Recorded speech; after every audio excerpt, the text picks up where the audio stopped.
जय हिंद दोस्तों, मेरा नाम है अनिरुद्ध और मैं आप सभी का वेलकम करता हूं करियर विल आईएएस पर। दोस्तों, मैं आपके लिए एक बहुत ही ज़्यादा शानदार एंड अमेजिंग डेवलपमेंट को लेकर आया हूं। आज से लगभग 5 महीने पहले हमने वीडियो बनाई थी, बात करी थी कि कैसे डीआरडीओ के द्वारा अपना पहला ऐसा कावेरी इंजन अनवेल कर दिया गया है जिसके अंदर आफ्टर बर्नर लगा हुआ है, जिसकी वजह से हमारे कावेरी इंजन की जो ओवरऑल थ्रस्ट है वो 80 किलो न्यूटन्स को भी क्रॉस कर सकती है। इस पूरी चीज़ को लेकर हमने जो सेपरेट वीडियो थी वो बनाई थी, अगर आपने नहीं देखी है तो ज़रूर देखिएगा। और आज दोस्तों उसी की फाइनल एंड ऑफिशियल डेवलपमेंट, एक बहुत बड़ी डेवलपमेंट सामने आई है कि अब हमारे जो रक्षा मंत्री हैं श्री राजनाथ सिंह साहब, वो खुद जाकर के उन्होंने इस पर्टिकुलर आफ्टर बर्नर वाले कावेरी इंजन की टेस्टिंग को विटनेस किया। आप लोग यहाँ पे देख सकते हैं खबर, बल्कि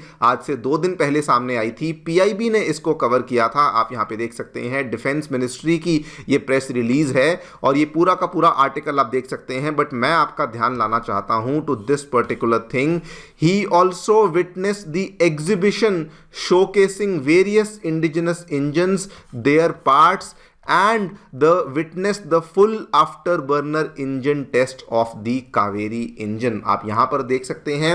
और उसके बाद ऑब्वियसली जो डिफेंस ब्लॉग्स हैं उनके द्वारा भी इसको कवर किया गया। कावेरी इंजन्स फुल आफ्टरबर्नर जो ट्रायम्फ है उसकी वजह से अब इंडिया का जेट प्रोपल्शन का पूरा जो प्रोग्राम है वो बहुत ही तेज़ी से आगे बढ़ने वाला है। ये क्या है आफ्टर बर्नर, क्या इसके मायने होते हैं, क्या इसके फ़ायदे होते हैं, सब चीज़ें आपके साथ में चर्चा करूंगा। लेकिन जब राजनाथ सिंह जी डीआरडीओ की इस पर्टिकुलर लेबोरेटरी जीटीआरई के दौरे पर गए थे, उन्होंने ये तो विटनेस किया ही किया, लेकिन उसके साथ में उन्होंने डीआरडीओ को एक यहाँ पे अल्टीमेटम भी दे दिया है। उन्होंने कहा कि आपको एरो इंजन बनाना ही बनाना है, हम आपको 5 to 7 ईयर्स का अल्टीमेटम देते हैं। ये मान के चलिए कि आपके 20 साल 15 साल निकल चुके हैं और आपको बस आने वाले 5 सालों में हमें एरो इंजन बनाकर देना ही है। ये वाली खबर भी आप यहाँ पर देख सकते हैं ना। वैसे तो मैं डिटेल में सभी चीज़ों के बारे में आगे चल करके चर्चा करूँगा, लेकिन दोस्तों this is a very very special news for multiple reasons. पहली बात तो जो ये आफ्टर बर्नर वाली चीज़ है ये इतनी स्पेशल बन जाती है, इसके साथ दोस्तों हमारी जो टोटल थ्रस्ट है ये 80 किलो न्यूटन्स के आसपास पहुंच जाएगी। यानी कि अब हमारा कावेरी इंजन एग्जैक्टली उन्हीं इंजन्स की लीग में आ जाएगा जिन इंजन्स में हमें अमेरिका का F404 इंजन मिलता है। ये वही वाला इंजन है जो कि हमारे तेजस फाइटर एयरक्राफ्ट में लगता है, जिसकी जो टोटल यहाँ पे अगर आप थ्रस्ट की बात करें तो जस्ट 83-84 किलो न्यूटन के आसपास है। और अब हम लोग भी उसी लीग में एंट्री कर जाएंगे। एंड दूसरा सबसे बड़ा फ़ायदा इस चीज़ का ये होने वाला है कि इसके बाद दोस्तों once we enter that particular area of building fighter jets for jet engines, तो तेजस क्या, तेजस मार्क 2 क्या, उसके बाद हम लोग सभी के सभी एरियाज में आसानी से एंट्री कर पाएंगे। कैसे होगा, I will explain that to you. And number 2, जो ये डेडलाइन बेस्ड, जो ये अल्टीमेटम बेस्ड अप्रोच हम लोग फॉलो कर रहे हैं, ये भी बहुत स्पेशल है। बिकॉज अब हम लोग प्रोजेक्ट्स को लगातार डिले नहीं करने वाले हैं, बल्कि अब हम लोग प्रोजेक्ट्स को वाकई में यहाँ पे कंक्लूड करने वाले हैं। बात करेंगे दोस्तों इन सभी चीज़ों के बारे में। आइए शुरू करते हैं दोस्तों मेरे साथ। मेरा नाम है अनिरुद्ध। यदि आप लोग हमें फॉलो करना चाहते हैं तो दिए गए टेलीग्राम चैनल्स के माध्यम से ऐसा कर सकते हैं। All right, directly coming to the news, क्या देखने मिला है दोस्तों। एट द आउटसेट मैं क्लियरली बताना चाहता हूँ, this is a huge milestone for India.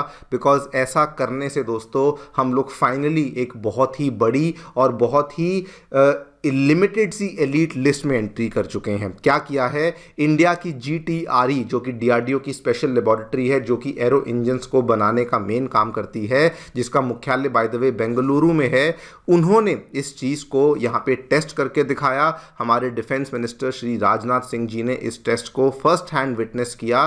And यहाँ पे कावेरी इंजन के अंदर लगा हुआ जो आफ्टर बर्नर है उसकी टेस्टिंग को अब हमने सक्सेसफुली कर लिया लिया है। ये अपने आप में ही बहुत ही बड़ी बात बन जाती है, बिकॉज अभी तक जो भी हम लोग कावेरी इंजन्स की बातचीत करते थे, आपको याद होगा दिसंबर 2024 में पहली बार खबर सामने आई थी, वो वाला जो कावेरी इंजन था that was a dry Kaveri engine. और ये जो ड्राई कावेरी इंजन था, इसकी जो थ्रस्ट है ये बहुत ही लिमिटेड होती है। आंकड़ों की अगर मैं बात करूं तो इसकी थ्रस्ट 50 किलो न्यूटन के आसपास होती है। रेंज की बात करूं 49 टू 52 किलो न्यूटन के आसपास की थ्रस्ट होती है। लेकिन आफ्टर बर्नर के साथ ये वाली जो थ्रस्ट है, इसमें 60 टू 70% की ऑगमेंटेशन देखने को मिलती है, जिसकी वजह से ये वाली जो थ्रस्ट है ये सीधा 80 किलो न्यूटन को टच कर जाती है। इसके क्या मायने होंगे, I will talk about that. लेकिन ये आफ्टर बर्नर के अगर मैं रोल की बात करूं, मान लीजिए आपका जो फाइटर एयरक्राफ्ट है जिसके अंदर ये वाला जेट इंजन लगा हुआ है, मान लीजिए कि उसको सडनली टेक ऑफ करने के लिए एकदम से ज़्यादा थ्रस्ट चाहिए। मान लीजिए कि वो ऑलरेडी उड़ान भर चुका है, उसको सडनली अपनी स्पीड बढ़ानी है। मान लीजिए कोई कॉम्बैट का यहाँ पे सिनेरियो चल रहा है और उसको अपनी स्पीड को इंक्रीज करना है। उन सभी केसेस में आफ्टर बर्नर की एक बहुत ही बड़ी भूमिका होती है। और दोस्तों, द फैक्ट कि अब हमारा भी जो ये पर्टिकुलर इंजन है, इसमें आफ्टर बर्नर की टेस्टिंग को हम लोग कर चुके हैं, इट बेसिकली मीन्स कि अब हम लोग भी F404 इंजन, जो कि अमेरिका की जानी मानी कंपनी GE बनाती है, उसकी लीग में आ चुके हैं। उसके आंकड़ों के बारे में आपको बता दूं, ये आंकड़े आपके सामने यहाँ पे मेंशन्ड हैं। अगर मैं उस वाले इंजन की बात करूं तो ड्राई थ्रस्ट में वो भी 49 किलो न्यूटन देता है, हमारा कावेरी इंजन भी देता है। वेट थ्रस्ट में यानी कि विद दी आफ्टर बर्नर वो 84 किलो न्यूटन की थ्रस्ट देता है। तो भाई साहब, हमारा भी कावेरी इंजन आफ्टर बर्नर के साथ 81 टू 83 किलो न्यूटन की थ्रस्ट को देता है। कंजर्वेटिव केसेस में 70 किलो न्यूटन की थ्रस्ट को ये भी यहाँ पे दे देता है। यानी कि इसमें कंजर्वेटिव लेवल्स पे भी देखें तो 60% की ऑगमेंटेशन तो आती है और बेस्ट केसेस में 70% की ऑगमेंटेशन आपको देखने को मिलेगी ही मिलेगी। यानी कि इसको अगर मैं वर्ड्स में पुट इन करूं तो अगर आपका कावेरी इंजन फुली वैलिडेट हो जाता है, उस केस में वो दिन दूर नहीं जब यही वाला कावेरी इंजन आपके ट्रेनर एयरक्राफ्ट्स के लिए यूज किया जाएगा, लाइट वेट फाइटर एयरक्राफ्ट्स के लिए यूज किया जाएगा, और अगर सब कुछ बिल्कुल सही चलता रहा तो आगे जाकर के तेजस के बड़े वेरिएंट्स, आमका के वेरिएंट्स के लिए भी हम लोग इस्तेमाल कर पाएंगे। ऑल्सो दोस्तों, इसीलिए कहा जाता है कि अब जो कावेरी इंजन है वो केवल घातक जैसे ड्रोन प्रोग्राम्स के लिए या UCAV प्रोग्राम्स को लिमिटेड नहीं रहने वाला, बल्कि वो स्टेल्थ फाइटर जेट्स में भी इस्तेमाल किया जाएगा। बल्कि GTRE के बहुत सीनियर ऑफिशियल्स का ये तक कहना है कि कावेरी का जो प्रोग्राम है वो इतना आगे बढ़ चुका है कि अब कावेरी के प्रोग्राम को एक तरीके से बेस प्रोग्राम की तरह देखा जा रहा है कि आगे चल करके इंडिया में किसी भी तरह के प्रोग्राम्स अगर आपको चलाने हैं, फिर भले वो UCAV के इंजन्स की बात हो, मेरीन गैस टर्बाइंस की बात हो, और भी किसी तरह के इंजन्स की बात हो, कावेरी इंजन के आधार पर ही उनको एस्टैब्लिश किया जाएगा। उदाहरण के तौर पे आप देखिए, कावेरी मरीन गैस टर्बाइन की बात करी गई है, जिसमें कि छोटा सा, बिल्कुल छोटा सा यहाँ पे इंजन लगता है, 12 मेगावाट के आसपास की शाफ्ट पावर होती है, लेकिन उसमें भी दे आर सेइंग कि कावेरी इंजन में भी लगी हुई जो टेक्नोलॉजी है उसी का इस्तेमाल करते हुए इस मरीन गैस टर्बाइन इंजन को बनाया जाएगा। यानी कि ये एक तरीके से आपकी mother of all the engines होने वाली है, जो कि आगे चल करके बाकी इंजन्स को भी हम लोग इसी से डिराइव करने वाले हैं। इसके साथ ही में दोस्तों, जो दूसरी बड़ी और वेलकम डेवलपमेंट सामने आई है, डिफेंस मिनिस्टर राजनाथ सिंह का ये कहना है, उन्होंने अब जाकर के अल्टीमेटम कह लीजिए, डायरेक्शन कह लीजिए, गाइडलाइन कह लीजिए, उन्होंने इंजीनियर्स और साइंटिस्ट को बोल दिया है कि देखिए, एरो इंजन डेवलपमेंट की टाइमलाइन को कंप्रेस करो और अब 20-25 साल नहीं, अब आपको 5 से 7 सालों में इस इंजन को तैयार करना है। सोशल मीडिया तक पे इसकी इतनी कवरेज हो रही है और ये कहा जा रहा है कि मान के चलिए 20 साल आपके चले गए और अब आपके पास केवल 5 साल बचे हैं, आपको उन 5 सालों में अपने इस इंजन को तैयार करना ही करना है। क्या कुछ हुआ है?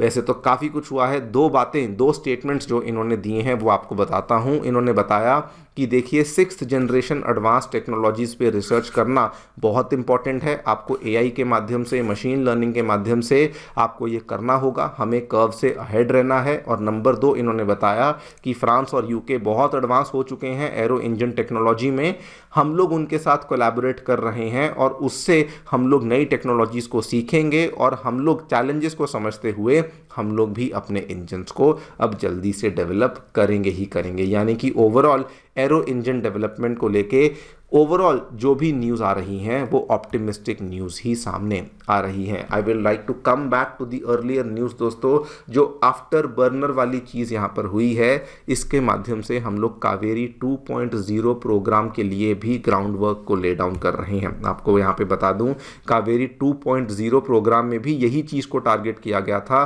कि ड्राई थ्रस्ट 55 किलो न्यूटन की होगी और आफ्टर बर्नर के साथ जो थ्रस्ट है वो 90 किलो न्यूटन की होगी। यानी कि हम लोग धीरे धीरे केवल जीई के F404 इंजन की लीग में नहीं बल्कि F414 इंजन की लीग में भी एंट्री करेंगे। यानी कि जो आमका फाइटर जेट में लगने वाला इंजन है वहाँ पर भी सब कुछ अगर सही रहा तो हम लोग कावेरी के एडवांस प्रोग्राम का इस्तेमाल कर सकेंगे। देखते हैं, वॉट एवर हैपन्स आपके सामने मैं पेश करूंगा। फिलहाल के लिए वीडियो में इतना ही। Thank you so much for listening. Stay tuned.